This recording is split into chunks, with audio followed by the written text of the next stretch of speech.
Yeah, so another way of looking at this is to think of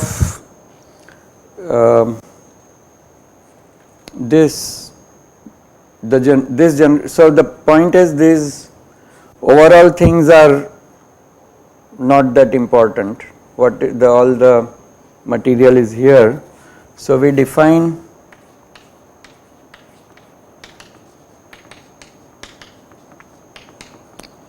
we say that W of f, well it is f of t, so W of f is just e raised to I times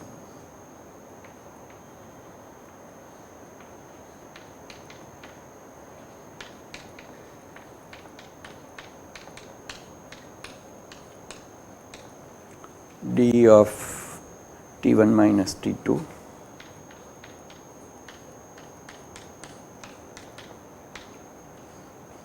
full form of f df. So we call this expression the W of f. But now if you were astute and observant, you notice that ultimately the path integral was supposed to give you this factor pulls out of everything else, which is exactly what had happened when you did that stationary phase, right? When we did stationary phase, you said if it is stationary at the point where the f hits an extremum, so e raised to I f0 over lambda, f of x0 over lambda just came out, and then the remaining term became Gaussian integral. This is actually like that. What comes out is essentially what is the classical path, okay? And so we think of this as essentially the effective classical action, okay? So we define this to be equal to, so I times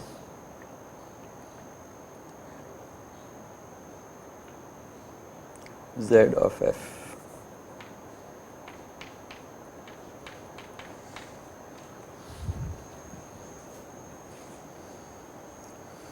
So this z of f is actually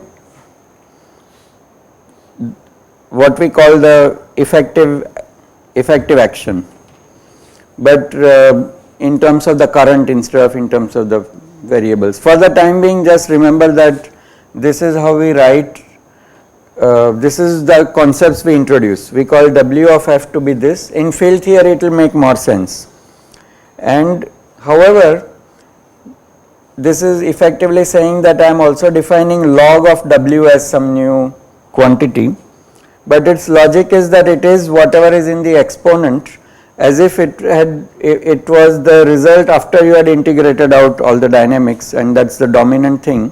That's what you would see in the classical limit. So it is it is called effective action.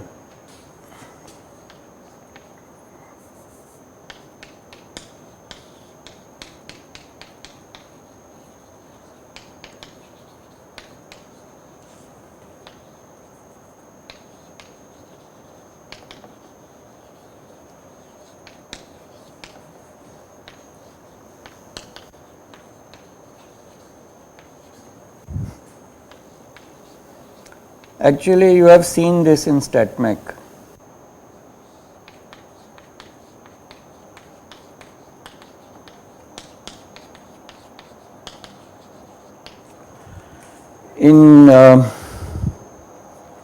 In statistical mechanics, you have, say, if you have the phase space thing, dq dp e raised to minus beta h and times some operator. So what you do there is you have some extra, you put minus mu n, let us say, right? Then you get, after you do the integral, you get the potential there, the thermodynamic potential appears in the exponent, e to the minus beta, say some free energy or something. So things like this are used in other contexts as well. I have rubbed it out because I am not quite sure what it is, but I am trying to give you the idea that this side has a so this actually came out of doing a DQ, the big DQ.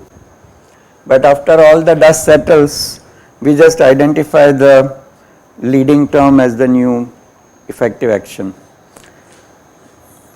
So it contains actually the information of all the quantum mechanics that is going on, right? Because by varying it enough times, you can calculate all the correlation functions. That is the point. At least for the harmonic oscillator case, the D is in fact this. This is equal to D, because look at it, this is the answer in front of you. So if you varied with respect to F1, two remarks. One is that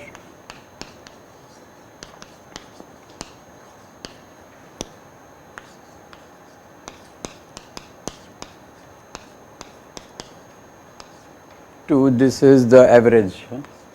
I should have used a bar or something, so not quantum mechanical, but this is in fact equal to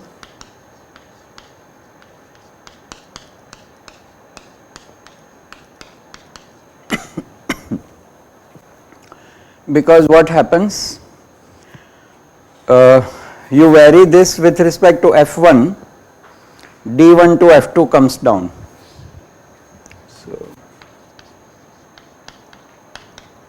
So we do sequentially. So I d by d ft2 of this exponent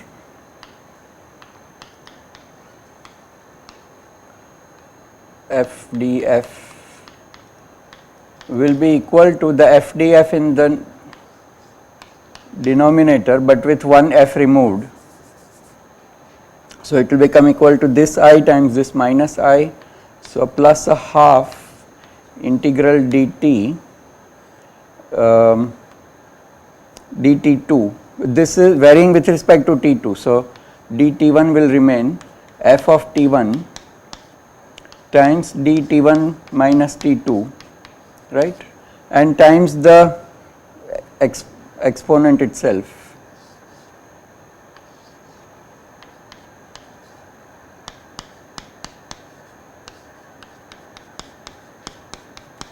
Right, half has to go away because it is t1 and t2, but they are both arbitrary integration variables. So thanks. So half goes away here, and we vary second time with respect to now t1. We should have used different variables, but it's okay. So I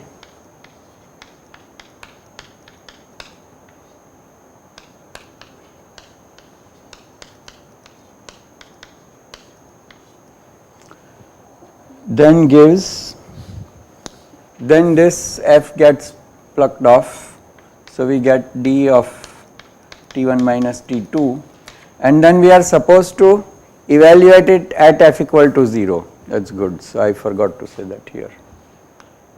This, but with at f equal to 0.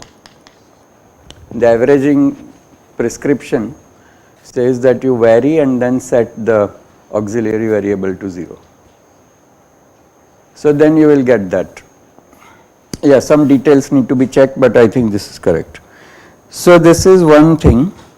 The second thing is that this dt is very nicely an analog of the Feynman propagator.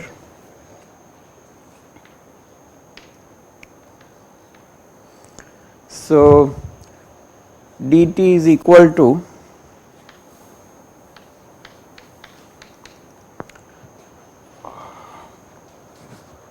theta of t raised to minus I omega t, and there is a 1 over 2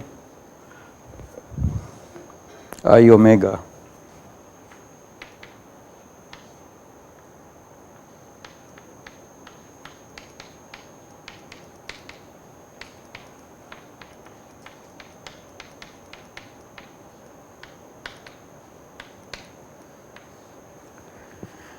This expression you should memorize by heart, although I have not done it. The thing is that you know the proof of this, right? Quantum 3 you have done this many times, so you know this. You have when t is greater than 0 you can close in the upper half plane, when t is less than 0 you can close in the, so if theta of t, then this minus sign is inherited from wherever the t, that minus sign will be inherited from this minus sign. When t is positive you close in the upper half plane, when t is negative you close in the lower half plane, so you get this. So this is very nicely what the Stuckelberg-Feynman propagator looks like. What is the word for it? Presages.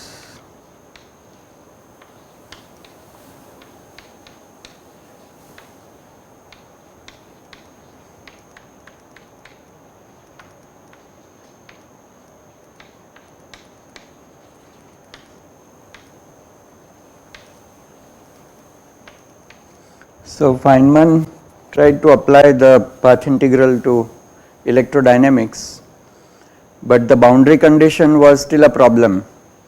And if you are any nice guy, you will say, well, you would put same boundary conditions as on the electrodynamic Green's function.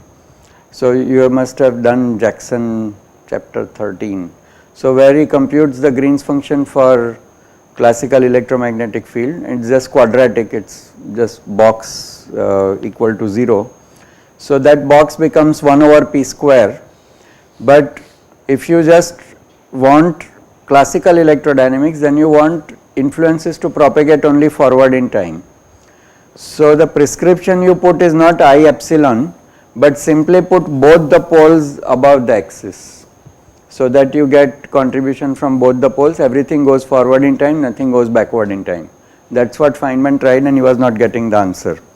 So then he looked up this paper by, so Feynman's where he does the calculation correctly, he cites this paper by Stuckelberg which was published in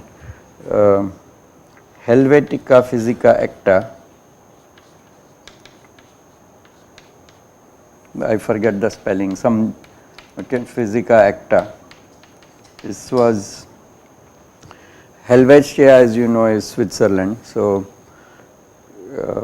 Stuckelberg was a slightly crazy genius who had mental problems. So half of the year he would be in the asylum and then other half he will come out and write quantum field theory papers.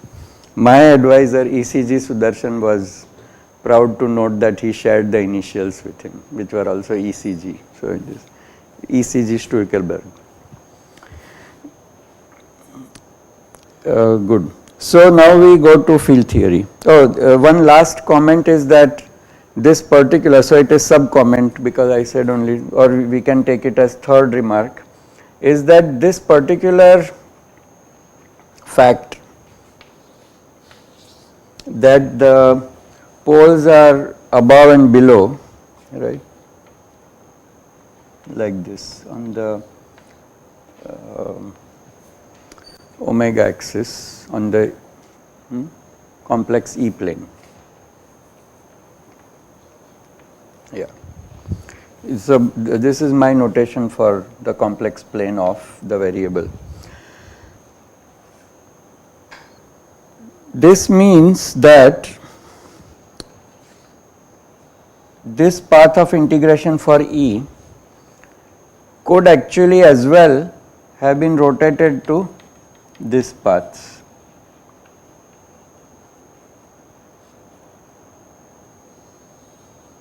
And instead of integrating like this, you could as well integrate this. And according to complex analysis, nothing would change, because so long as there are no poles here, these contours which are at infinity should not give anything, and so long as the signs are correct. So even if the value of t is tiny, So long as there is a damping exponent, you can always close it, and so this contour is equivalent to that contour, and that is equivalent to just Euclideanizing the time. Instead of t, you are using a new variable tau, which is equal to I times t, is rotated by 90 degrees, and just to, it's tau times it. So comment number 3 is that the placing of poles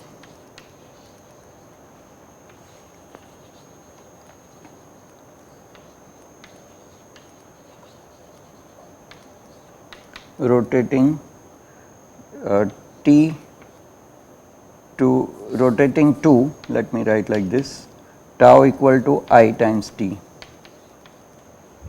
axis.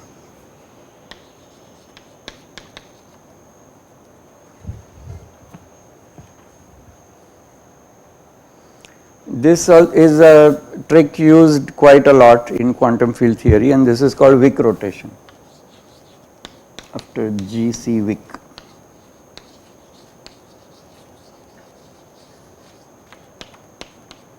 So you can have some solace of a genuinely convergent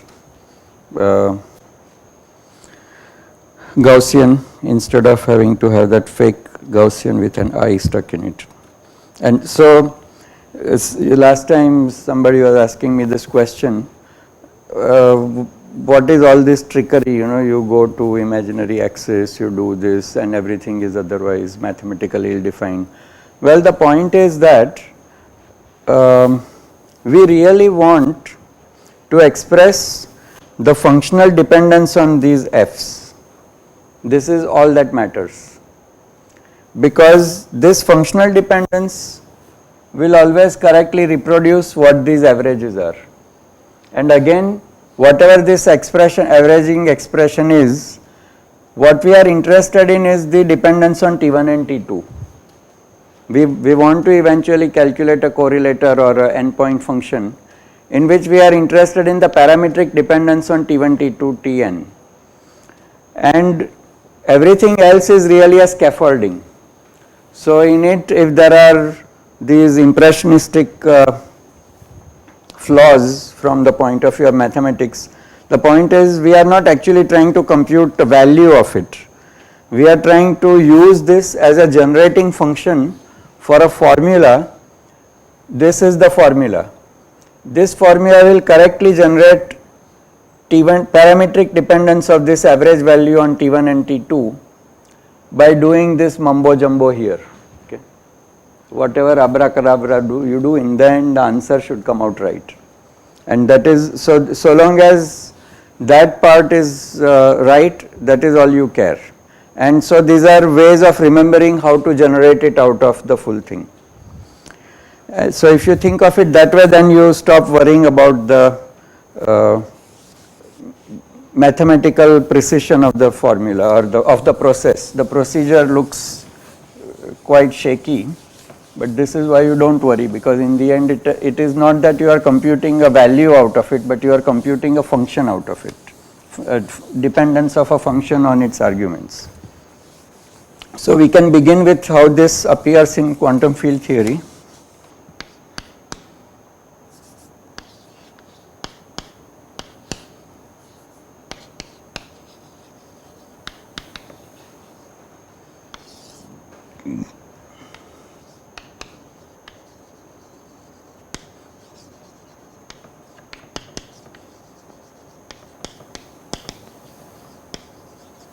Now the curious point is that the non-relativistic harmonic oscillator serves as the motif for the free particle in relativistic field theory. So here we will have action which is equal to integral d4x and then d mu phi. This is what this is the theory we will be dealing with, m squared phi squared and then plus a j phi. So we put halves in front of these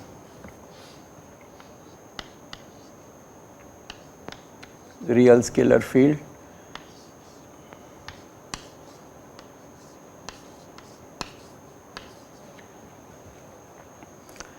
So this V of phi is not the actual potential energy of the system, is this whole thing. Sorry, so the kinetic energy is just half phi dot squared, okay.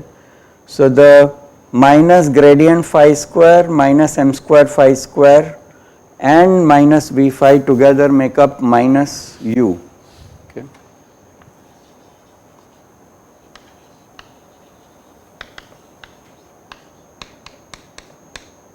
T minus u, just to change, because unfortunately he has used V and I don't want to change that. So if you think of Lagrangian as T minus u, then here the u expression is integral d4x times grad phi squared plus m squared with half factors and plus V of phi. So the so-called potential energy part is this. Okay. Now if we take this and then do the usual thing, then the vacuum to vacuum amplitude can be written as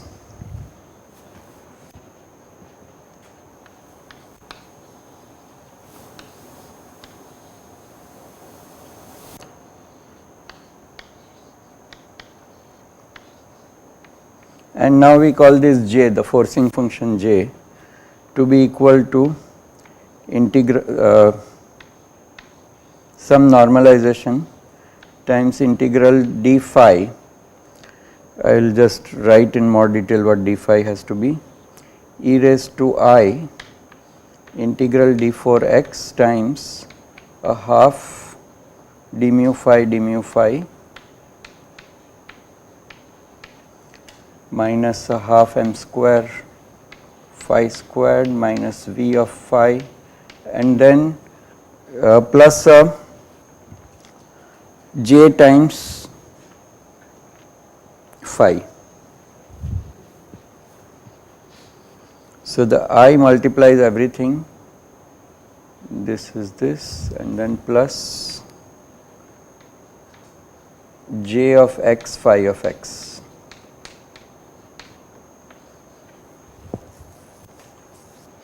So this is how we define it and this is already in configuration space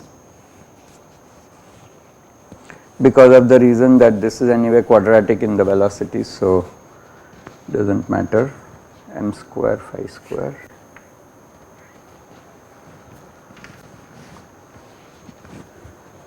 Now most of the steps go through as before, and you can consider a Euclidean version by doing x0 equal to x0 bar equal to I, we had said tau equal to IT. So you can always introduce a Euclidean one if you don't like this one. We now say that this expression we refer to as W of J.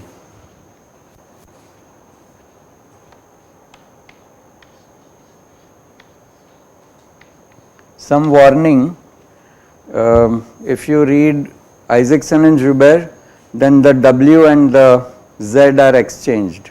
Isaacson and Joubert call this the Z and the log of it W, and I think Greiner's book also does that. Somehow Ramond used I think the wrong notation, but once I am reading that book I can't change the notation. So, and anyway it's a matter of symbols. So this W of J can be shown to be equal to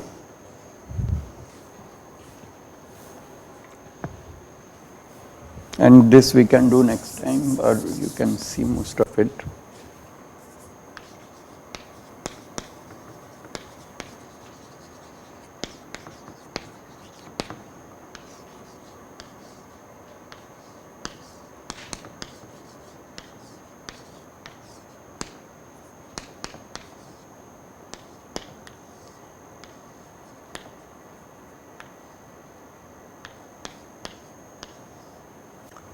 d4p, exactly like we had for the ff.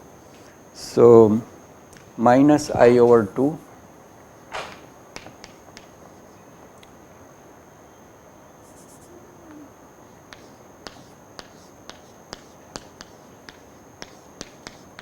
where the p, these p are 4 vectors.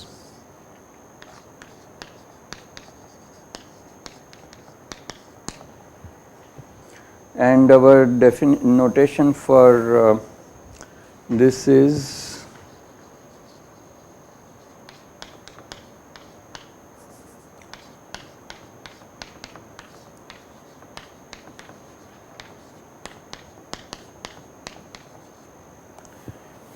x times f of x and normalization 2 pi squared, like the square root pi.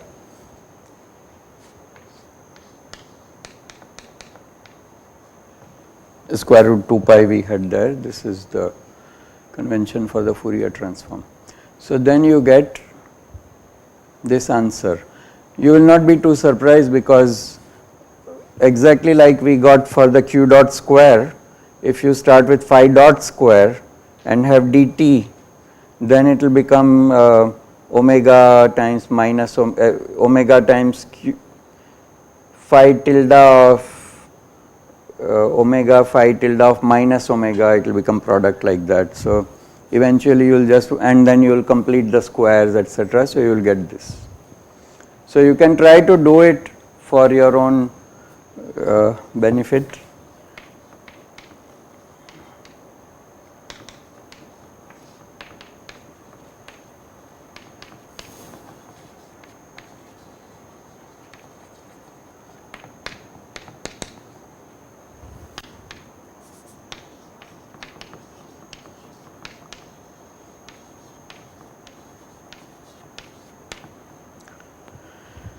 Okay, so from here on starts the story of Green's functions, and we can as well stop here by just noting that we shall say that this W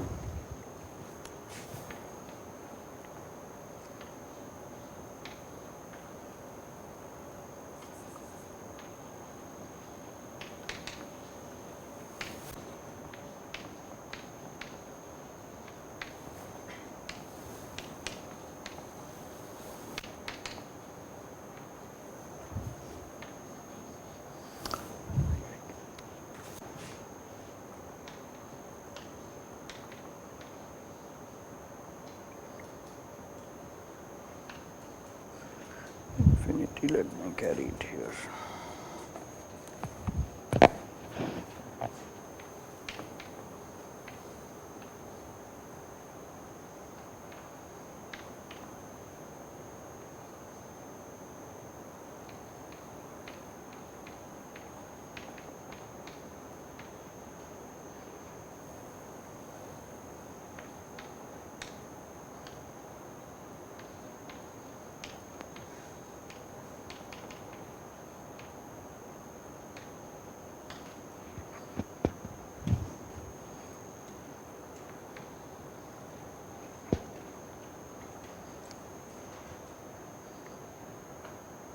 Where this is really the average.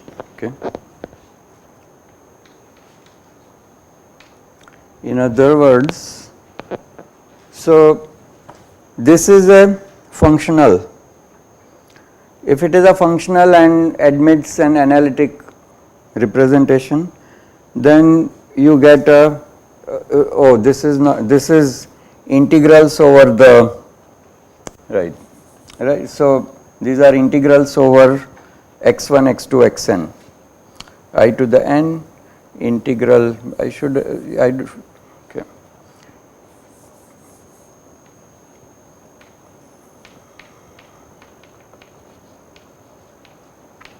Right. So that's what it is, where this is j of x1, j of x2, etc. So you can always write some kind of a power series for W as a functional of J, and like multivariate calculus, this is what you would do as the expansion. The coefficients is what we call Green's functions.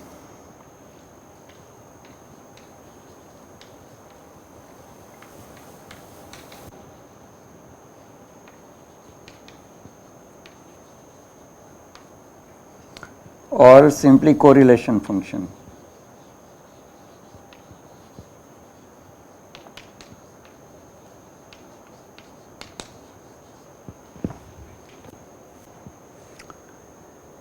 So we will see next time that this correlation function is a bit of an overkill and can also have redundant pieces in it. But if you take log of this W, like that Z that was defined, then you get really the connected pieces. Right now this won't make sense, but let me just stop at that. Okay. So we'll stop with this.